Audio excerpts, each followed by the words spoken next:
Yo me imaginaba, no, no Y eres. he tenido la suerte de no vivir. Aquí estamos en vivo. Estamos en vivo. Estamos Bien. en vivo. Bienvenidos a quienes nos están escuchando o viendo por alguno de los canales de Facebook. Acabamos de comenzar después de unos pequeños lapsus técnicos. Eh, a mi, no sé, a mi derecha o izquierda tienen a Marcia Scantlebury, periodista chilena, gran mujer, que va a ser nuestra invitada de hoy para conversar sobre el país.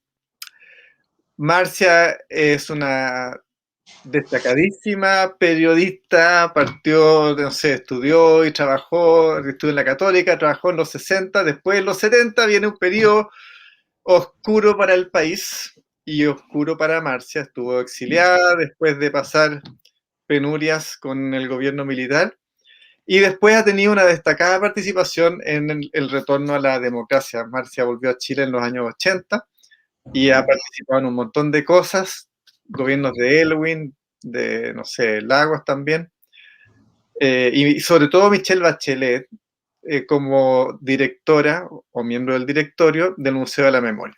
Así que de todo eso vamos a conversar. La idea, lo que quiero ver es preguntarte un poquito de tu pasado con vistas al presente y ojalá mirada de futuro. Así que muy bienvenida, Marcia. Es un placer estar contigo y es una pena que sea por Zoom y no en directo. Ya Pero vendrán días mejores. ya vendrán días mejores. A nuestros auditores tengo que recordarles cosas que me cuesta decir. Compartan este link y escriban como Diego Flores que nos dice buenas tardes Diego. Así que todo lo interactivo que puedan, denle nomás. Así funcionan las redes. Entonces, Marcia, parto nomás. Claro, por supuesto. Soy toda tuya. Eh, me sale difícil esta cosa. Es la entrevista más emotiva que voy a tener, creo yo. No, porque lo que se te olvidó contar es que soy amiga de tu mamá desde chica. Bueno, Esa es y la mi mamá parte lo está emotiva. mirando. Ya, Sí, partamos por ahí que es fácil. sí, claro. Marcia es amiga de mi mamá. Es de las amigas, no sé, a mi impresión es que es de las amigas cercanas, pero como de la antigüedad, no son de las amigas que yo conocí Claro. cuando mi mamá estaba casada y vivíamos en algún lado, no sé, en los años 70 u 80, no. Pero son las amigas que conocí desde aquella época y sobre todo después también, en las memorias de mi madre, cuando me contaba o me cuenta de no sé quién, no sé cuándo, y como que las historias de su pasado anterior a, no sé, al año 67, por exagerar, yo nací el año 67, incluyen a Marcia, eh, así que yo tengo ahí unos poquitos sueños de mi madre involucrados con Marcia y que nos posibilitó este contacto. Así que, a ver, estamos en una crisis en este minuto en Chile, pero antes de llegar a esa crisis, partamos por un poquito más del pasado. ¿Ok? Mira, una de las cosas que no les conté, bueno, les dije que era destacada, pero Marcia el año 2018, como buena periodista, recibió el premio, ¿cómo se llama? Lenka Franulich. Lenka Franulich, a periodista destacada. Lenka fue la primera periodista que obtuvo el Premio Nacional de Periodismo en los años 50, ¿o no?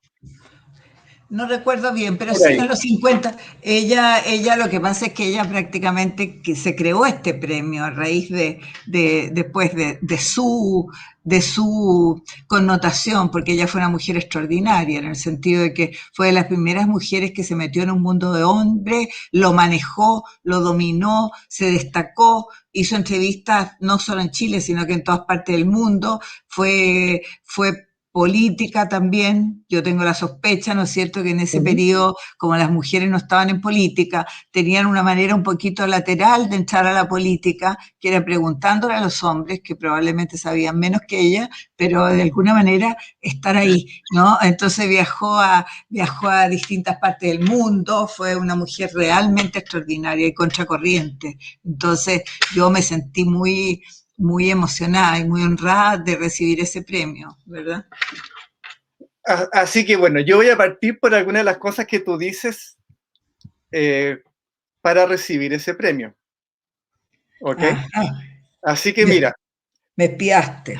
te espié un poquito y voy a leer aquí un párrafo. Dice, Marcia Scantlebury hizo un relato biográfico recorriendo su trayectoria personal y profesional e hizo especial énfasis en uno de los trabajos, la tarea encomendada por la presidenta Bachelet de darle contenido a la muestra del Museo de la Memoria y los Derechos Humanos. Aquí, comillas, lo que dice, nos cuenta Marcia. La presidenta quiso poner a la luz las violaciones sistemáticas a los derechos humanos perpetradas entre 1973 y 1990 por parte del Estado. Su propósito fue darle identidad y dignidad a las víctimas y contribuir a que esto no suceda nunca más. Notable, notable. Creo que no fue al azar que para este propósito haya escogido una periodista con una mirada comunicacional. Enfrenté este proyecto convencida de que el pasado seguirá siendo presente mientras no se haga justicia y que es imperativo recuperar la memoria, fundamentalmente para mostrar a los jóvenes lo que pasó en nuestro país. Y Así luego, es. mira, sigo pensando que a pesar de haber enfrentado momentos duros, mi biografía tiene que ver con mi decisión de no rendirme frente al olvido. Ello me ha ayudado a darle sentido a mi vida y dirección a mi esperanza. Entonces, mira, Marcia, Museo de los Derechos Humanos. Partamos por ahí, que es como un punto intermedio, ¿no? Entre el pasado distante y el presente o futuro. Museo de los Derechos Humanos en Chile. A mí, una de las cosas que me impacta hasta el día de hoy, y que bueno, era cosa que uno sabía, era lo muy conflictivo que podría ser y que fue. Quizás es todavía un museo de la memoria. Y tú te enfrentaste a eso de una variedad de formas y después te voy a dar otra cita linda sobre lo que dices tú del museo, ¿no? Pero cuéntanos, ¿cómo fue el llegar a establecer el museo y hacerlo funcionar contra viento y marea, como decías de Michelle Bachelet en otra parte, y en un momento histórico tan importante, ¿no? ¿Qué año se inauguró el museo? ¿2010? Bueno, fue 2 o 3 meses antes de que la presidenta Bachelet dejara el poder. ¿Ah? Entonces fue como, y además fue una tarea, por eso que fue una tarea tan urgente, porque nosotros no teníamos seguridad de quién iba a ser el próximo presidente y si iba a tener el mismo compromiso político que tuvo Michelle Bachelet para seguir adelante contra viento y marea. En realidad, el tema es de ella. Cuando tú me dices qué me pasó, a mí me acaban de designar directora de Televisión Nacional, que es en el directorio de Televisión Nacional, donde estuve casi 10 años. Y entonces, cuando la presidenta me llamó, yo me sorprendí y no sabía por qué. Yo pensé que era algo por lo del canal, pero ya me había advertido María Luisa Sepúlveda, que era la encargada de derechos humanos de la presidenta, me había dicho que seguramente me iba a ofrecer esto, así que cuando llegué donde la presidenta ya me mostró media carilla y me dijo, esto es lo que tenemos que hacer y tú estás dispuesta a hacerlo. Te advierto que era un periodo donde la presidenta tenía bajos niveles de popularidad, los más bajos en ese momento. Después cuando se construyó el museo y al final, claro, ella salió con una gran popularidad, pero ese era un momento muy difícil de coyuntura. Y por supuesto que yo le dije presidenta de todas maneras, yo no le voy a preguntar ni cuánto me van a pagar ni qué horario voy a tener, porque yo he luchado toda mi vida por esto. Yo de hecho Ajá. había estado en el directorio de Villa Grimaldi, ¿no es Ujú, cierto? Y realmente le dije de todas maneras que por supuesto que para mí era un honor y que era una posibilidad de ponerle un broche a todo lo que había hecho yo y lo que me había comprometido con el tema de los derechos humanos en mi vida. Entonces, la presidenta me explicó, por ejemplo, que lo que ella quería también es que fuera un museo amplio, ujú, inclusivo, porque ya había algunos otros sitios de memoria. No nos olvidemos que en cuanto claro, viene el golpe, incluso todas las organizaciones de derechos humanos, las madres, los detenidos desaparecidos, circulaban por el país poniendo, marcando lo que todo, fuera y buscando todo. a sus deudos, ¿no es cierto? Entonces, en ese sentido, había esta búsqueda y había esta necesidad, por otro lado, porque Chile, como ningún país del mundo, había recopilado a través de la Vicaría y de organizaciones de derechos humanos un material valiosísimo, que ya también, si tú te das cuenta, había pasado el tiempo y se estaba deteriorando. Ujú, Entonces, varias organizaciones agrupadas en la Casa de la Memoria habían hablado con la presidenta sobre esto. La presidenta había visitado varios museos similares en el mundo, ¿no es cierto? Ahí ujú, los judíos tienen una gran historia y una gran sí, experiencia, por ejemplo, pero muchos museos. Entonces, ¿qué fue lo que yo tuve que hacer inicialmente también. cuando me encargó? Pero yo por supuesto que sentí que era un honor y ella lo que me dijo es que tienes que tener conciencia que tenemos muy poco tiempo. Yo creo que no hay ninguna parte del mundo donde se haya construido un museo con esa celeridad, ¿no? Ajá. El equipo nuestro tuvimos que trabajar a presión y cuando tú dices fue polémico también, porque a mí me preguntaban mis amigos, como yo era periodista, ¿por qué no sale mucho sobre este museo? Como que nadie sabe. Yo me Cuando está en reía a mis construcción. adentros. Claro, porque los dueños de los medios, obviamente, que no querían un museo de la memoria y los derechos humanos, pero uno tiene colegas en todos los medios. Entonces, cuando me preguntaban por el museo, yo le decía, a ver, espérate un momento, porque si en ese momento, cuando recién se empieza a construir el museo, se produce una polémica, lo más probable es que no hubiéramos tenido museo, se habría Mm, desatado el tema, claro, ya cuando el museo estaba construido, por supuesto que la idea era que se discuta todo lo que haya que discutir y hoy día también, ¿no es cierto? Nosotros tenemos los espacios para que haya polémica, discusión, porque el tema de la memoria, tú sabes, es un tema muy potente y que también se está recreando, implementando, creciendo, enriqueciéndose todo el tiempo, ¿no? Pero como tú dijiste, Diego, no quiero dejar pasar el tema de los jóvenes. En ese momento que se construyó el museo, más del 50% de este país eran jóvenes que no habían nacido cuando pasó el mm, golpe de Estado. Entonces el desafío era primero ampliar el número del museo, que en los demás sitios de memoria, por supuesto que había un público cautivo que llama que somos todos nosotros los que fuimos víctimas directas, que iban al museo, o si venía un ministro holandés, por supuesto que lo claro. llevaban al museo. Pero la presidenta quería que esto, de hecho, en el museo hay un memorial que lo hizo ¿cómo se llama? Alfredo Yar, que es el tipo que más ha Mm, trabajado en memoria en el sí. mundo, y que yo lo engatusé, lo llamé y le dije, tú no hay ninguna obra pública tuya en ningún lugar público en Chile, yo te voy a ofrecer la posibilidad, no sea fresco, me dijo, pero te regalo mi trabajo.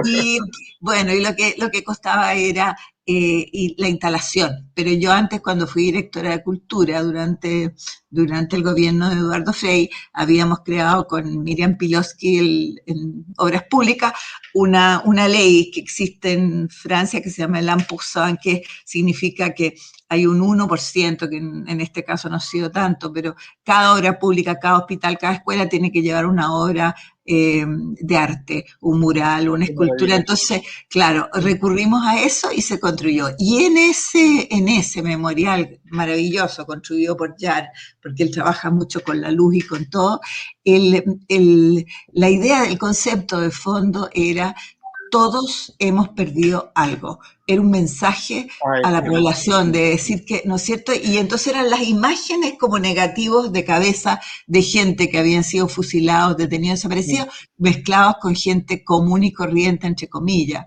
O sea, era mostrarle que esto nos pasó a todos y tenemos mm. que actuar en consecuencia. Eso era el concepto del museo, ¿ves? Ay, qué maravilla. Sí, A mí todavía me impacta eso. Yo sabía, yo vivía aquí esos años, así que sabía lo difícil que era, claro. pero me impresiona mucho más todavía hoy. Lo encuentro, no sé, fatal, no, no me lo puedo explicar, pero me da la Pero impresión de eso, que Diego, hoy era es muy eso era el difícil. gran desafío, cómo convocar a los jóvenes, porque evidentemente que teníamos, había un comité donde había gente, citamos con María Luisa Sepúlveda, citamos a gente de educación, de cultura, de una cantidad de sectores de la Biblioteca Nacional. Entonces la discusión era esa, te fijas que cómo realmente hacer un museo vivo, un museo que Ajá. convocara, por ejemplo, a los jóvenes. Entonces, ahí fue muy interesante porque insistimos mucho por lo menos en mi caso, yo insistí mucho en el tema de los formatos, ¿no? De los soportes, de que teníamos que utilizar un lenguaje que convocara a los jóvenes, audiovisuales, todo eso. Y lo otro que el museo no tenía inicialmente era un teatro, sino que, Ujú. bueno, en el metro abajo hay un teatro enorme que Clemente Pérez en ese tiempo me ofreció cordialmente para que nosotros hiciéramos, pero era un teatro para miles de personas, entonces tú no haces una actividad Una cada cosa día íntima. para miles de personas. Entonces, finalmente se construyó este teatro, que es un teatro maravilloso, como para 300 personas, y que todos los días tiene una actividad. Ahora es una situación excepcional, pero paneles, presentaciones de libros, muestras artísticas, porque también yo sentía que la cultura, yo he trabajado harto en cultura y fui directora de cultura, es una gran aliada de la memoria, Absolutamente. es un lenguaje de resistencia al olvido y no por eso tú ves lo que ha pasado con la pandemia, lo que pasó con la explosión social, que los artistas han sido tremendamente perjudicados, pero tú lees todos los días, la gente ha leído más libros, te ubica en streaming, hemos visto obras de teatro, cine, o sea, la De todo. música son un lenguaje maravilloso, entonces el museo utiliza muchísimo ese lenguaje. Ajá. Mira, aquí te leo una cosa que escribiste el año 2018, diciembre. Me espiaste de verdad. No, no, sí, no fue mucho. Fue mucho más fácil de lo que pensé cuando puse ahí Marcia's Canterbury. Apareció un desorden. Por todos lados, por todos lados. Mira, pero a propósito de lo que me acabas de contar, mientras construimos el museo con mi jefa María Luisa Sepúlveda, nos preguntamos muchas veces si lograríamos convocar amplios sectores en este espacio. Y por eso ver ahora el museo desbordante de gente, de jóvenes y de personas venidas desde los lugares más distantes del país y del mundo es emocionante. O sea, tú estabas pendiente de los jóvenes y claramente. Exactamente, claro, porque la verdad de las cosas es que si no lográbamos eso, no te olvides, Diego, que en ese periodo que yo creo que tú alcanzaste a percibir ya, era más joven, más grande, pero el tema es que los medios de comunicación, aquí había un bloqueo informativo, entonces yo trabajaba en los medios y la gente no se imagina cuando la gente dice, ¿por qué salió tan cortita esta nota sobre derechos humanos? ¿Me entiendes? Ajá, O sobre que sea violación a los derechos humanos, y uno dice lo que costaba en ese momento meter. Hoy día nadie es claro, profeta en su tierra, hoy día todo el mundo habla y acepta eso, pero en ese momento era convencer a los editores que esta nota era muy importante, igual Entonces, la gente no había gente que no sabía, que ignoraba esto, que no lo tenía presente. Entonces, yo siempre he dicho, cuando estuve en el directorio de la Villa Grimaldi, yo decía, si lo peor de este tema no ha sido que lo contrario del amor, que es lo que encarnamos nosotros, el amor por los cambios, por tener un país más justo y todo eso, no se encuentra con el odio, no es eso lo fundamental, es la indiferencia, un país donde aquí no ha pasado nada. Yo me acuerdo que en esa época que yo estuve, que no era tan lejana, habían visitado el museo, no sé, creo que 3 o 4 ministros de Estado, nadie más, ni de los ajá. gobiernos de transición siquiera habían ido ahí. Entonces, esa parte era trágica, porque nos sentíamos solos.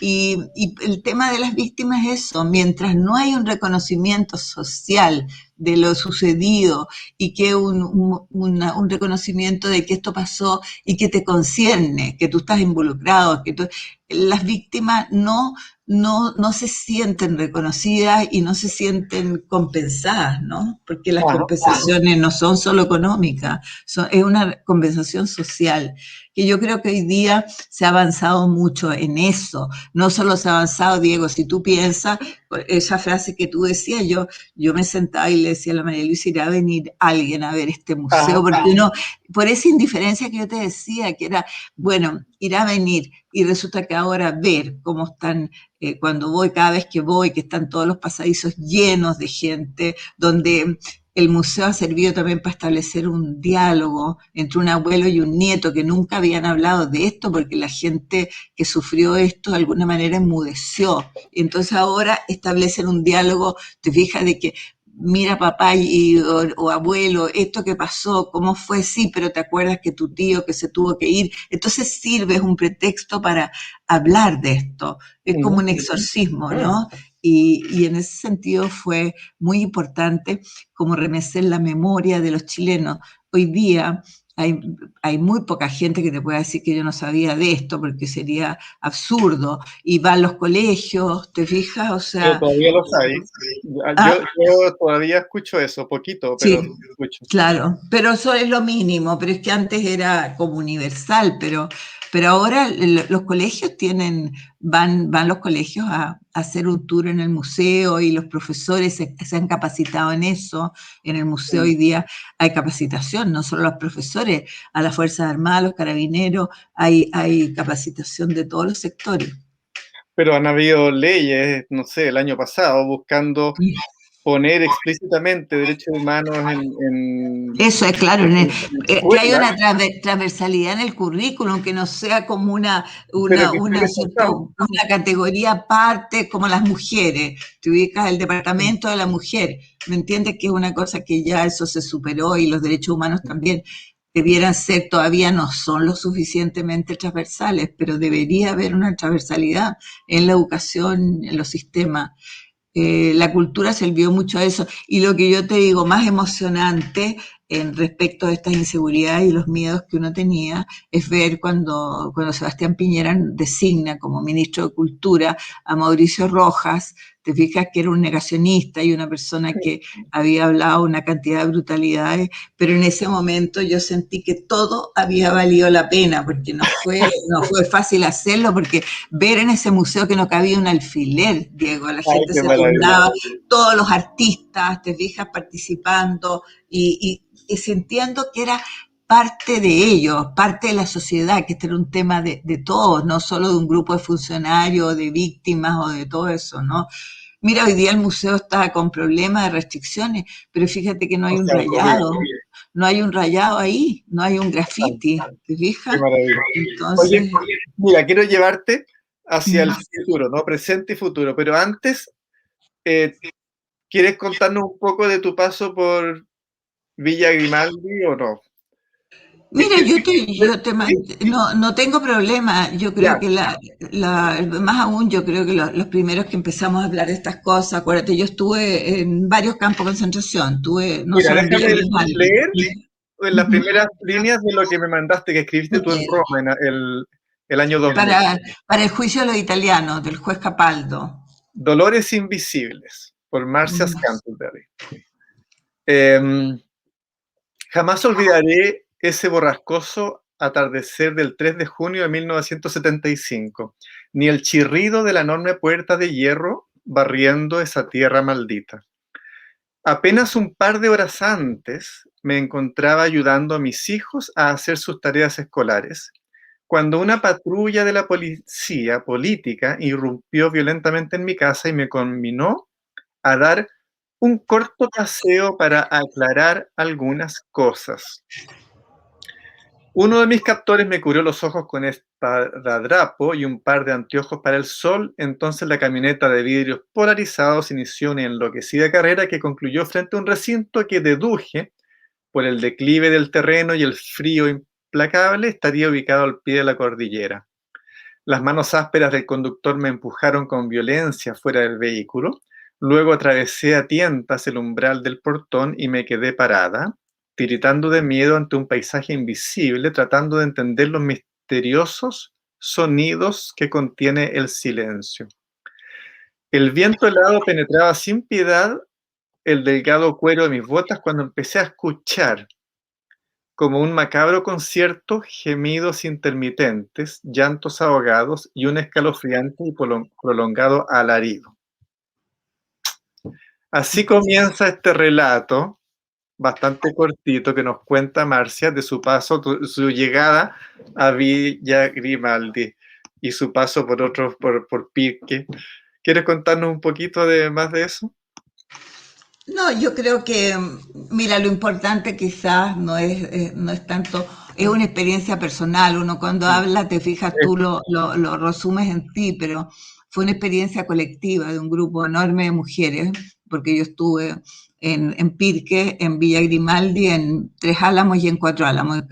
Hice un tour por todos los campos de concentración de la dictadura, digamos, pero tuve también la experiencia horrible de que para mí el odio obviamente era un concepto intelectual, pero sentir esos horrores de los quejidos y de todo, y ver ahí el odio desatado, te ubicas, fue una experiencia muy dura, que te quiebra, que te golpea, te fijas, ver gente que después nunca llegó a su destino, te ubicas yo de alguna manera, ese es un relato bastante largo y lo cuento, te fijas, que dejaron ahí sus recuerdos en las piezas, escribiendo en la muralla. Entonces, y uno aprende ahí en ese espanto a identificar los ladridos de los perros, los chirridos de las camionetas que meten gente que quizás va a morir. Esa cosa es terrible, pero por otro lado también Villa Grimaldi es lo peor porque es el centro de tortura más brutal. Hay mucho en Chile, en el Museo de la Memoria, te fijas, hay un mapa donde hay lucecitas que van identificando la cantidad de centros de detención en regiones y en todas partes del país hoy día, que eran muchos. Pero en el caso de Villa Grimaldi era un centro de tortura feroz, pero Cuatro Álamos era incomunicado, pero ya no era tanta tortura, sino que ellos hacían pruebas de detectores de mentira y de cosas así.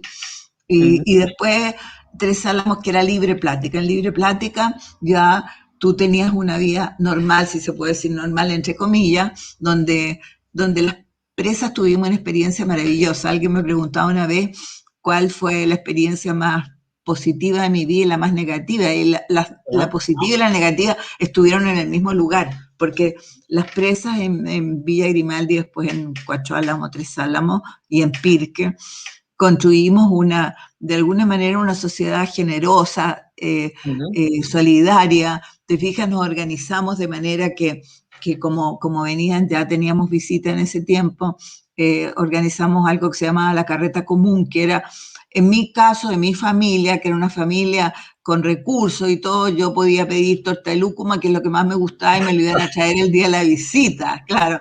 Pero había gente que la familia no tenía ni plata para la micro y para llegar a visitarlo. Entonces, lo que hacíamos es que todo se socializaba inmediatamente.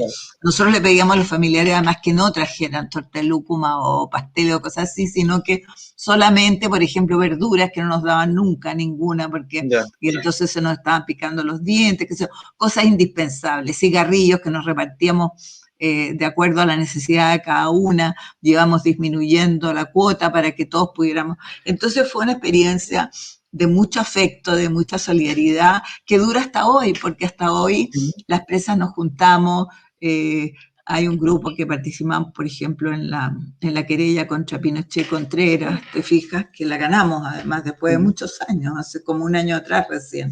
Pero en fin, eso sigue existiendo. Hay un grupo que tienen una casa común, te fijas, en San Vicente. Bueno, entonces te digo, eso fue una experiencia de amor, de solidaridad, de cariño, de lucha conjunta, porque nosotros dentro de los campamentos nosotros seguimos la lucha en el sentido de que seguimos organizadas.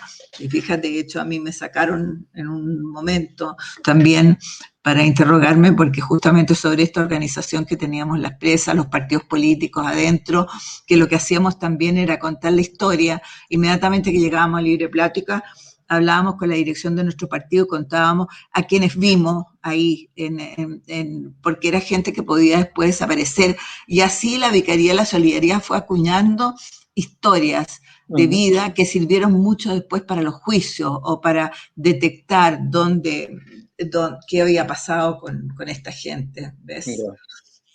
Claro. Bueno, vamos al presente, bien duro todo el pasado ahí. Mira, también en diciembre de 2018 te voy a sacar dos frases porque es que es un momento sumamente clave. En, en las 10 vidas de Marcia tú dices dos cosas. Uh-huh. Un país sin libertad no tiene dignidad y estoy convencida de que este país no ha sanado. Y esto en diciembre de 2018, cuando Uh-huh. ya estaba con el museo andando, no sé, cuando había un presidente que hablaba de un oasis, este país siendo un oasis, y mira qué pasó 10 meses después, ¿no? Y entre medio, bueno, yo tenía la percepción, que espero que hayas tenido tú también, del Museo de los Derechos Humanos, Museo de la Memoria.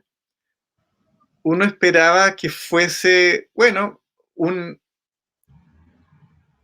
un documento histórico de algo del pasado y no un documento sobre lo que está pasando en el presente o que puede seguir pasando en el futuro. Es decir, supongo que el objetivo es que eso no vuelva a suceder y nos enfrentamos frente a este estallido social y nos enfrentamos frente a, no sé, probablemente desde las marchas del 2006, las del 2011, 2000, no sé, 15, 16, 18, 19, cada vez más violación a los derechos humanos, pero desde el estallido ha sido realmente notable.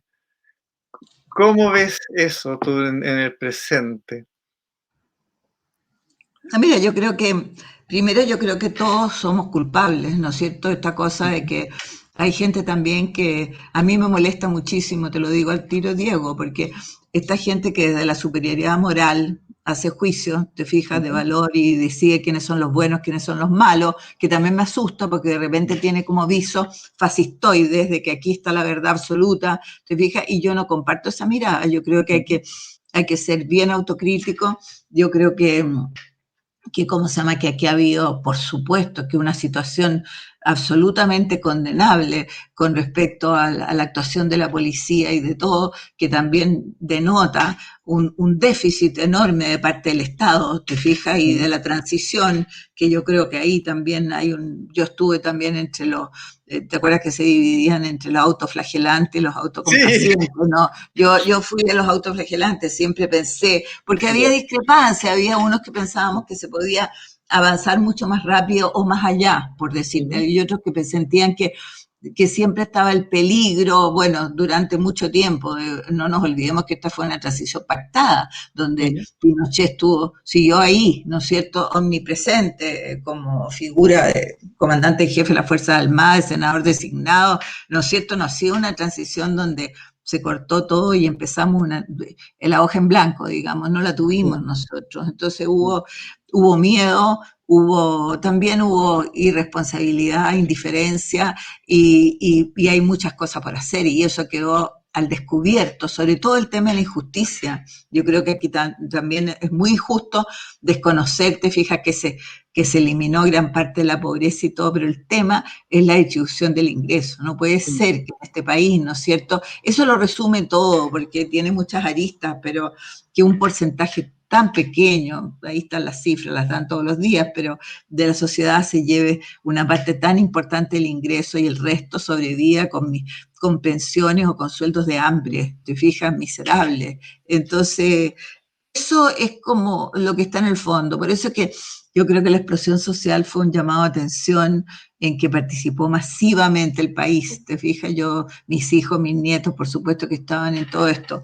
El tema de la violencia es otra cosa, ¿no? Yo dividiría aquello, porque no estoy de acuerdo con las quemazones de metro, que lo que más perjudican es a la gente que más lo necesita y esas cosas así de la violencia desatada. Pero también el trato de los carabineros, por supuesto, que yo creo que se fue demasiado condescendiente, las estafas que hemos visto entre los militares, entre los carabineros, no hubo fiscalización ninguna de parte del Estado, o la hubo, pero insuficiente. Yo creo que hay que hacer esa evaluación, no la hubo, porque si lo hubiera habido no habríamos visto estos millones de millones que se gastaban en viajes con la señora y con los amigos y con no sé qué, cosas horrorosas. Esa parte es una cosa que da mucha rabia. Y por último, nosotros, ¿no es cierto?, somos una clase media profesional que nos podemos arreglar, ¿te fijas? O tenemos un pariente que nos apoye si no tenemos trabajo. Da lo mismo, pero hay gente que no puede hacer eso. Entonces ahora lo estamos viendo en la pandemia. Hay gente que le dice, claro, que tú le dices que no puede salir, pero también la gente tiene el problema del día a día, te fijas, de la sobrevivencia. Entonces es muy difícil y hay que tratar de conciliar aquello, el horror de lo que estamos viviendo, de las muertes y de todo hoy día. Por cierto, un homenaje para Oscar Castro, que acaba de morir, que fue un tipo maravilloso, pero que no creía en las vacunas y todo eso, y murió de coronavirus, y es una pérdida enorme para este país, porque es una figura del teatro, pero fantástica. Yo compartí cárcel con Marieta, su hermana, que también era actriz y una persona maravillosa. Pero digo, conciliar aquello, el cuidado que tenemos que tener, pero también de cómo la sobrevivencia. Y ahora por eso que estamos en esta crisis terminal, donde espero, te fijas, que el presidente escuche lo que todo el país le tiene que decir. Porque, ¿no es cierto? Parece que escuchó a su amigo, al menos. Claro, pero fíjate que ahora, pero Diego, ahora hasta los amigos le están diciendo que no se puede así, ¿no? No, por eso, no, bestial. Claro. No, y esta pandemia, bueno, de las cosas que me ha choqueado, no me ha choqueado en el sentido que uno casi lo espera, pero que me choqueó al ver un montón de estadísticas o mapas con las comunas o sectores del país o de Santiago, donde ha habido, no sé, mayor probabilidad de muerte o cosas así con el COVID, ¿no? Más allá de las estadísticas de qué fracción de la gente se enferma, uno ve el sector oriente de Santiago, las comunas del rechazo, agregale Providencia y Ñuñoa, y La Reina, digamos, y ese sector aparece siempre de otro color. Lógico. Es una realidad nacional. No, porque se expresa la injusticia, pues en todas las dimensiones, en todo lo que significa, en todo. En las estadísticas del diario Todos los Días, cuando muestran un mapa, ahí está, 2 colores. Claro. Después de 30 años de crecimiento y democracia, etcétera, maravilloso, pero sin eso. Claro. No, y por eso te digo, y mientras, como yo decía, yo creo que este país no se mejoró, y esto me confirma más que nunca, ¿no es cierto?, que este país no se ha mejorado, pero todos somos responsables por esto, ¿no? Y entonces hay que ver cómo se mejora este país, ¿no? Bueno, y hacer lo posible. Hacer lo posible. Veamos cómo, yo no sé cómo, pero supongo yo que de cada crisis uno saca cosas buenas y cosas malas, ¿no? Y del estallido, espero que este nuevo proceso constituyente sea de las cosas buenas. De hecho, uno ya había perdido la esperanza de cambiar la Constitución, no en un sentido absoluto. La Constitución se cambia todos los años, se le cambian alguna coma, algún párrafo por aquí, por allá. Sobre todo el 2005 se fueron las partes más bestiales de, no sé, senadores designados, inamovilidad de Fuerzas Armadas, como que listo, se logró algo que parece democrático, pero sin tocar los fundamentos económicos del modelo, ¿no? Pareciera que el modelo económico está mucho más arraigado en el corazón de toda la derecha inamovible para no cambiarlo jamás, y ahora tenemos una nueva constitución. Yo siempre digo, tenemos que partir con los derechos humanos, pero ponerlos ahí, así todos, que no falte ninguno, los del año 40, los del año 60, los del año 90, los del año 2000, porque han ido cambiando. ¿Tú crees que eso nos va a servir a sanarnos? Y más que creo, yo te diría que yo espero. Tú me preguntabas recién con el museo. El museo, por supuesto que la gente decía, ¿por qué abarca solo ese periodo? Bueno, porque todos los museos abarcan un periodo, y esto fue el periodo en lo que abarca el museo, que es desde la violación sistemática de los derechos humanos por parte del Estado de Chile, es lo que es la muestra estable, pero en el resto del teatro, porque yo quería el teatro y está toda esta parte de afuera qué sé yo, esta especie de circo que hay atrás, donde la idea, te fijas, lo que se hacen todos los años es tratar de abordar derechos de última, ¿me entiendes?, de última generación, que son Ajá. todos los derechos que nos concienen hoy día. Te fijas que son desde los derechos de los pueblos indígenas, el derecho del agua, es De- decir, el derecho de las mujeres, todo eso, porque todos los días de alguna manera, ¿no es cierto?, se están violando los derechos humanos. Yo tampoco soy de las que encuentra que da lo mismo, que ahora es igual a la dictadura, no lo pienso para nada eso, pero igual es una tarea pendiente. Yo creo y espero que la Asamblea Constituyente, a mí me ofrecieron ser parte de la Asamblea Constituyente, pero yo dije que no, porque yo creo que ahora les toca a ustedes, ahora les toca a los jóvenes ser ahí y a rostros nuevos y todo, y yo tengo la confianza, porque he visto muchas entrevistas de gente joven, por supuesto que hay gente que dice, sí, pero esto no da pie en bola porque no sabe, está bien, pero pueden haber algunos, pero hay mucha gente valiosa que yo creo, como dices tú, que no hay que dejar nada por abordar y ser riguroso y ser preciso con respecto a esto. Y además, que lo que es maravilloso es que haya una discusión, te ubica entre distintas formas de pensamiento también está bien, porque entonces será una constitución para todos, creo yo. Mira, Tiene que ser en el caso tuyo que eres astrónomo, te ubica, o sea, qué mejor augurio, ¿no es cierto? Una persona que está mirando las estrellas, o sea, que te ubica que por lo demás son bastante nuestras, ¿no es cierto? Chile es un país, yo privilegiado. privilegiado, y yo como periodista siempre me las arreglé, conozco todos ¿cómo se llama? Observatorio.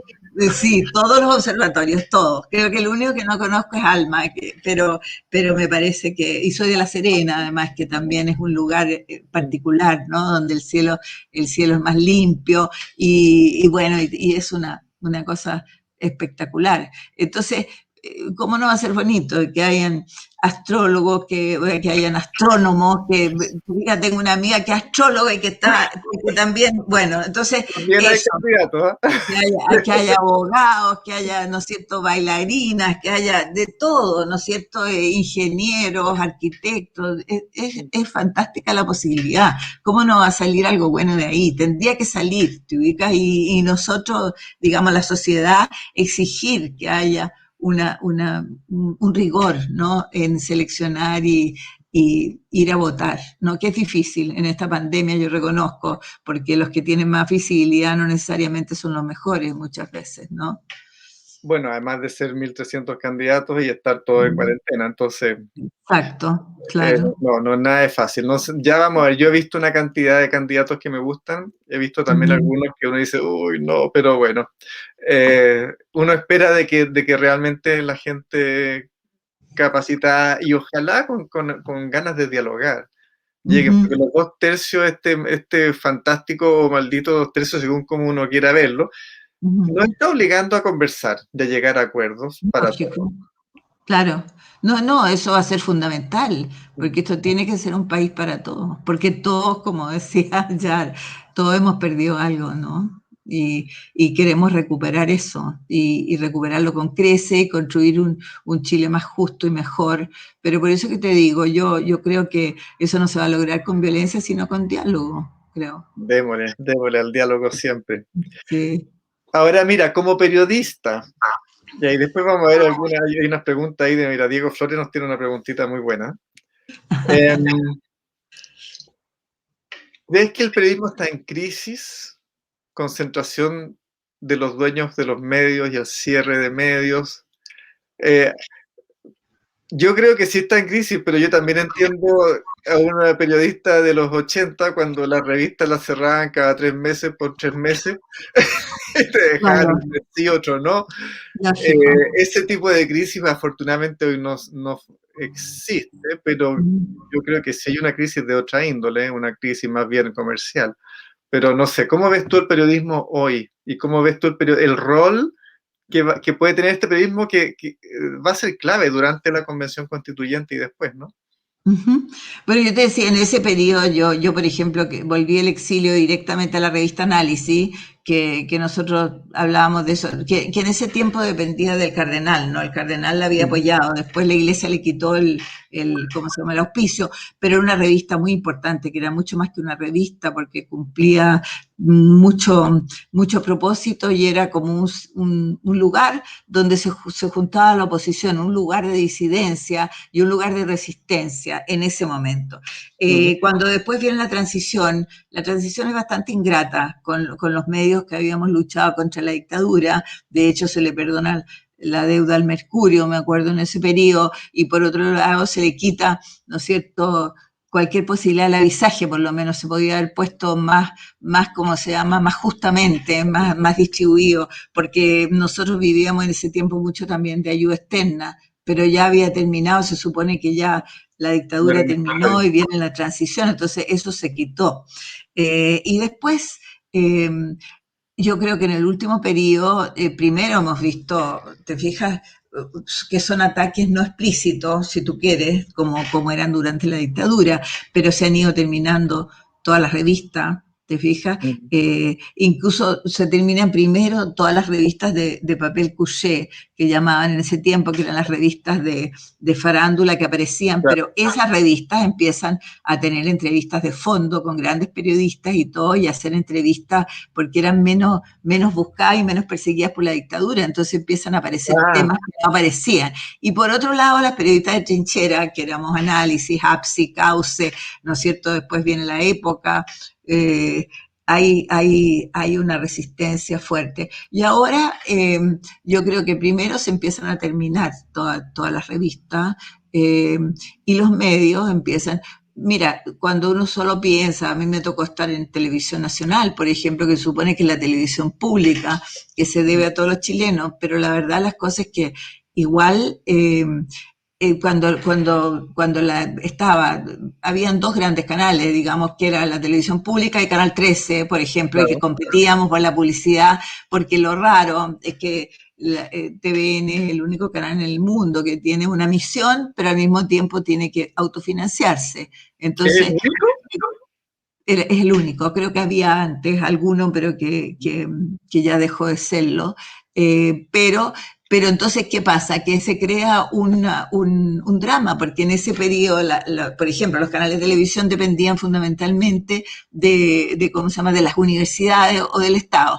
Te Ujú. fijas, la Universidad de Chile, pero después luego empiezan a comprarlo los grandes intereses económicos, los grandes empresarios, incluso capital nacional e internacional. Entonces, en un tiempo se decía que hay que tener cuidado con el dirigismo cultural, que no vaya a ser el Estado que empiece a poner como propaganda subliminal en los canales y qué sé yo, y aprovecharse de esto.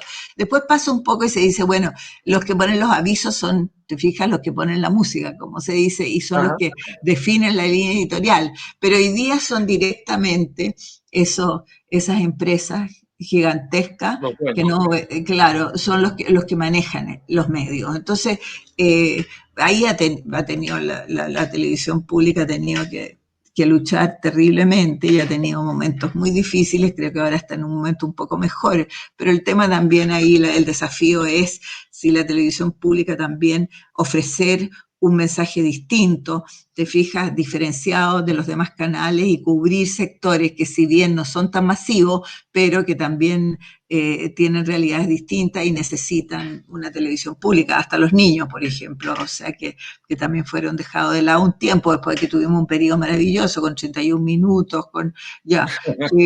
Claro, hay un canal, la televisión pública tiene un canal internacional que para mi gusto, ¿no es cierto?, está muy desaprovechado, donde se podría hacer una cosa espléndida. Bueno, eso es en la televisión, pero en los demás medios, en los medios escritos, bueno, empieza a caducar el tema del papel, entonces ahí primero puede haber una intencionalidad, pero yo creo que también las leyes del mercado, el mercado manda, entonces empiezan a cerrarse las revistas, empiezan a cerrarse los medios, y bueno, y en el último tiempo hemos tenido situaciones muy graves, te fijas, como el espionaje a Mauricio a Mauricio Weibel, te fijas, o cosas así, y también durante la explosión social que ha habido ataques feroces a los periodistas y ha habido como señales te das cuenta, yo no creo que se terminó la libertad de prensa, pero sí ha habido ataques absolutamente condenables y que han sido condenados por organismos importantísimos del exterior, incluso de derechos humanos, Amnesty International, o sea, de atentados contra los periodistas y contra la libertad de prensa, digamos, sancionando, opinando sobre ciertos temas o ciertas entrevistas que no le gustan al poder o que les parecen que no funcionan. Entonces, en este momento yo te diría que el periodismo y los periodistas estamos en un estado de alerta. Sí, pasaron de ser como sacrosanto a ser persona non grata a veces, ¿no? En la calle y en la oficina también. Claro. Lo que pasa, bueno, en mi época también el periodismo era mucho menos editorializante, o sea, nosotros los periodistas no éramos protagonistas de la noticia, éramos solo los que, ¿me entiendes? Era reportero. Exacto, éramos la mediación entre lo que la gente quería oír a los entrevistados y, ¿no es cierto?, y el público. Hoy día el periodismo es mucho más editorial, más opinante, ¿no es cierto? Y de repente también, ¿cómo se llama? Ahí hay que ponerse las pilas y ver cómo resolver algún problema y dejar hablar más a mí me gustaría que hablaran más los entrevistados y menos los entrevistadores. Digo, si fue una crítica personal, que no es nada contra mis colegas, hay algunos que hacen muy bien su pega, pero hay otros que son un poco agotadores también. ¿Ah? ¿Has tenido harta interacción a nivel educacional o con periodistas jóvenes en ese tipo de ámbito? ¿O no? Sí, sí me ha tocado mucho, porque bueno, en general, o sea, me pasa que de repente, por ejemplo, qué sé yo, hice una charla en la Universidad Diego Portales que convida a personajes cada cierto tiempo, entonces ahí me convidó la Cecilia García Godoy y la Pablo Escobar, y estuve horas conversando con estudiantes, que es muy interesante porque también uno se nutre de eso, ¿no? De ver cuáles son las inquietudes, ¿te fijas? Para no hablar en el desierto. Hace 2 semanas o un mes, qué sé yo, estuve también en un panel en la Universidad de Valdivia. Tengo harto contacto con universidades y cosas. Así que ahora con los estudiantes bien poco lo que uno puede hablar, porque como estamos encerrados eternamente, nada es presencial, pero por esta vía, ¿no? Es bien duro. Es bien duro, sí, porque no es lo mismo, ¿no? Sí, sí. Yo recibimos hace un par de meses, claro, comienzo de marzo, había un audio de una profesora de un colegio que era bastante amena en su descripción de las desgracias que estaba viviendo personalmente, siendo profesora en una variedad de circunstancias en línea y presencial. Y yo la entendía perfectamente bien. Hacer todo en línea ha sido sumamente desgastante para todos los profesores. Claro, por supuesto, sí. Así que no, es Además, difícil. además que en el caso de las mujeres, sobre todo, tenemos que peinarnos, oye, para el Zoom. Ah, y el ruch y todo, aquí yo no, nada de eso. Yo No hay ahora nada de estoy, esto. y quedo peinadito, yo estoy a punto de pelarme ya. Ay, qué Bueno, ya fantástico. no hay radio, la radio, o sea, sí hay radio, pero la radio con frecuencia incluye imagen ahora cuando es vía streaming, ¿no? Claro. Así que periodistas de radio que solían estar, uno no sabe, ¿no? Pero podrían haber estado en pijama, ahora tienen que estar todos bien arregladitos para su Exacto, programa de o por lo radio. menos de la cintura hacia arriba. Pero yo te pregunto, Diego, igual la gente de repente es ingrata, porque yo siento que criticaban mucho, por ejemplo, a los periodistas cuando ocurren las manifestaciones, que están arriesgando su vida igual y todo, y tú ves gente joven ahí jugándosela todo el tiempo, y además, ¿qué sería de nosotros si no estuviéramos informados? Es decir, yo pienso que la prensa y la cultura en todas estas pasadas han jugado un papel absolutamente clave, fundamental, ¿tá? Entrañable. Y, y también el internet directo. Claro, también. O sea, Bueno, ahí yo hay otro tema, es simplemente, un tema que da para más, ¿no? Sobre el tema de las redes sociales, de repente. ¿Ah? o sea, hay Y pequeños el de videos fake news. se viralizan o se reparten, ya sea Claro, vía redes sociales, bueno, incluyendo WhatsApp como una claro. red social en ese sentido. No, es una democratización brutal, te fijas, entonces eso también es lo que ha hecho que desaparezcan medios, porque ahora cada uno es un periodista, te fijas. Lo que pasa es que por eso te digo, esos son temas fascinantes que habría que discutir también, porque cada uno que se mete en una red, te ubicas, a lo mejor no tiene la responsabilidad que teníamos que tener los periodistas o que tenemos los periodistas que estamos colegiados, que respondemos frente a alguien, ¿no? Hoy día no se responde frente a nadie, entonces eso también ha producido este fenómeno horrible de las fake news, donde, ¿me Ajá. entiendes? Yo, claro, yo puedo decir que hoy día que tú eres un bandido anónimamente y después cómo te deshaces de ese cartel y de todo. Pero yo digo, hoy día estamos frente a desafíos brutales, te fijas, y complicados. Y a veces uno sabe que es más conveniente desmentir algo para darle más vitrina o esperar que como que se borre solo, ¿no? Sí, pues, Sí. pero es terrible porque entonces también es como dejar pasar a alguien que manchó tu honra o te atacó y es duro, ¿no? Es durísimo, durísimo. Eh, Oye, mira, aquí te hago una pregunta de Diego Flores, ujú. candidato a concejal, supongo, por la reina. Ya.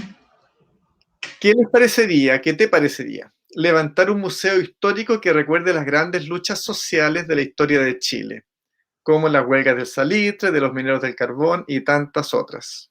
Ujú. Me parecería maravilloso, pues. Dile Ahora tenemos un que museo me histórico contacte Diego. que te contacte, lo voy a dar, ¿verdad? Y es otro Claro. Diego, otro Diego. No, es que mira, alguien decía, un teórico un gran especialista, qué sé yo, que decía Robert Michel, que decía que no hay nada más invisible que los monumentos, ¿no? O sea, a propósito de los museos, de las Acá que lo esculturas, de no recuerdo. sé qué. Claro, es que es muy interesante y muy contemporáneo, pero no, yo creo que los museos cumplen un papel. El nuevo museo, digamos, un museo que es un museo vivo, ¿no? Para mostrar, te das cuenta, mostrar pequeños recortes y nada más que eso, ¿no? Sino que donde pasan cosas, te fijas, y donde tú, qué sé yo, ejercitas y incentivas la memoria, porque un pueblo sin memoria, ¿me entiendes? La memoria tampoco tiene ni presente ni futuro, o sea, si no aprendemos de lo que vivimos y si no nos interesa, eso es muy grave, pienso yo, ¿no? O sea, Oye, porque él nunca más. ¿y qué necesitaríamos en el nuevo Chile, nueva Ujú. constitución, Sí. para mejorar los museos? ¿Cómo está el financiamiento de museos hoy? ¿Requiere cambios sustanciales o es Los, solo un tema de recursos?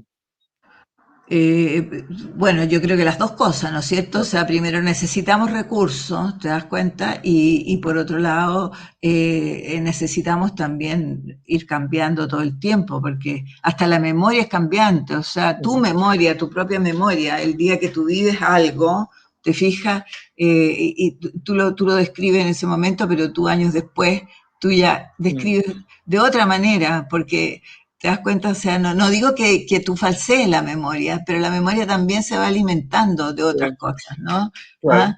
Entonces eso es. Pero cambio. mira, yo creo que hay conciencia, porque se han construido muchos museos, se están construyendo, y de la necesidad de esos museos. Y hay redes de museos en todas partes del mundo. Por ejemplo, está pendiente, yo creo, una gran reunión sobre los temas de los financiamientos, como porque la mayor parte de los museos los financia el Estado, para que estamos con cosas. O sea, Mm, nosotros somos un museo independiente y privado, el Museo de la Memoria y los Derechos Humanos, pero igual dependemos del presupuesto, que año a año se vota. O sea, si viene mm, alguien que de repente decide que no nos va a dar financiamiento, y la empresa privada, yo me acuerdo cuando estuve en cultura, traté de involucrar a la empresa privada en las actividades culturales, pero resulta que, bueno, en ese periodo había otro problema, que ellos financiaban, qué sé yo, por ejemplo, un festival de la Coca-Cola o lo que llamaban el arte seguro, música clásica, pero todo lo que era transgresión, te ubica, ah, y claro, cuestionamiento, ¿me entiendes? Existían los amigos del arte, que era una figura que creó la dictadura, porque como no tenía artistas, sobre todo, estaban ahí las mujeres de grandes empresarios, que algunas tenían bastante conciencia y hicieron cosas bien interesantes, pero igual eso no te garantizaba, ¿no es cierto?, libertad. Yo de hecho, ahí me tocó enfrentar el tema que fue muy polémico, el tema del Davilazo, no sé si te acuerdas, de que fue un cuestionamiento porque hubo un proyecto aeropostal que venía de la gestión anterior, pero donde se pintaba Simón Bolívar transvestido, te das cuenta, con mestizo, todas las cosas que el Chile conservador detesta, te ubicas, que era, ¿no es cierto?, desafiando la religión, con un sexo indefinido, y mestizo cuando nosotros somos todos rubios de ojos azules, o sea, claro, porque este es un país negador, ¿ves? Entonces, pero yo siento que hoy día hay muchas iniciativas. De hecho, por ejemplo, yo estuve en La Serena haciendo una charla con Mauro Valdés, que fue en algún momento director ejecutivo, me convidó a hacer a participar en un panel. Y ahí también se me acercó la gente que quería hacer un museo de Coquimbo, porque yo soy de esa zona. Claro. Por ejemplo, tengo una amiga que está pensando en hacer un museo de un barrio. Te fijas que es maravilloso, porque yo cuando estuve en Sudáfrica, yo visité los museos, la presidenta me visitó, ¿cómo se llama? Me dio como tarea también conocer muchos museos, y conocí museos del Holocausto en Nueva York, en Alemania, te fijas, o sea, vi muchos museos en Sudáfrica, pero en Sudáfrica, por ejemplo, habían votado a las grandes inmobiliarias un barrio popular, y ahí fue reconstruido, que se llama el Museo del Barrio, donde la gente llevaba, imagínate, Diego, sus fotografías, la fotografía de lo que era en ese tiempo, la foto de su familia, el carnicero, los documentos, todo eso de lo que pasaba ahí para reconstruir su propio barrio. ¿Te fijas? Y aquí hay iniciativas de ese tipo. Entonces sería maravilloso, porque eso es la construcción de la memoria. Todo lo que sea eso me parece muy bien, ¿no? Maravilloso. Oye, Marcia, se nos está acabando la luz, parece, y se nos está Parece. Y eso que yo tengo un aro acá. Ahí estamos, la luz es facilita, se apaga sola, mira, no sé, aquí Claro. todavía no se pone el sol, pero tengo una ampolleta que ayuda, Ayuda bastante. ayuda bastante, Yo tengo ese también, un aro. un poquito de luz que sea. Muchísimas gracias. Para empezar esta serie de Conversando Chile, mira, ahí está Mira, iluminada pues había una luz, sí. nuestra Marcia. Estos programas, bueno, normalmente son de 1 hora, más allá de la luz, pero ha sido un gusto enorme para mí. Mi mamá va a estar chocha, además. Para mí también, por supuesto. Además, tú vienes de una familia maravillosa, culturalmente hablando, y como buena gente, ¿ves? Claro. Y Conozco bueno, vamos a muchísimo seguir mucho a la Marcela programando. Serrano, que también es tía tuya, la Marcela Serrano. Sí, pues también, tía, las tías Serrano, Es dueña de la memoria. dueña de la memoria. Y bueno, vamos en 8 días más. Bueno, tengo varias conversaciones entre medio. Pero el Claro. lunes, déjame mirar que el lunes, 3 de mayo, es el Día Mundial de la Libertad de Prensa. Como se entera de los días mundiales de todo tipo de cosas ahora. Y ahí voy a conversar con María Olivia Monkerbeck, así que te voy a avisar. Y también es compañera nuestra del colegio, amiga. Para Sí, qué terminar con bien. la libertad de prensa que esperamos para el siglo XXI. Lógico. Ese día yo voy a estar para que tú veas en La Serena también, en esos días, por el tema de la libertad de prensa, exactamente. Ajá, Sí, sí, perfecto. en un panel, sí. Entonces, Diego, pero te agradezco mucho a ti. Nosotros tenemos que agradecerle lo que te dije. Este país en un momento fue prisionero de la indiferencia. Entonces, siempre es un agrado y de mi parte, por lo menos, muy, muy bien acogido, digamos, conversar con jóvenes como tú y agradecerles su interés por ciertas experiencias que tuvimos una generación como la mía y que sentimos que finalmente pueden aportar, ¿no es cierto? Usted, aunque realmente lo que nos identifica con la situación actual es la incertidumbre. O sea, Oh, pensar, claro, que una amiga mía me decía, una presa, Es que lo que Marcia, lo que nos marcaba en ese tiempo fue la incertidumbre, no saber si al día siguiente íbamos a vivir o morir, y hoy día estamos viviendo también en un borde donde la gente no sabe si va a poder alimentarse al día siguiente, qué va a pasar. Hay mucha incertidumbre. ¿Ah? Post estallido y la pandemia ha sido desgarradora. Claro. Desgarradora para mucha gente. Sí. Un beso grande. Un abrazo, Diego, Gracias. grande para ti. Hasta luego. A ver ahí. Ahí. Ah, mira.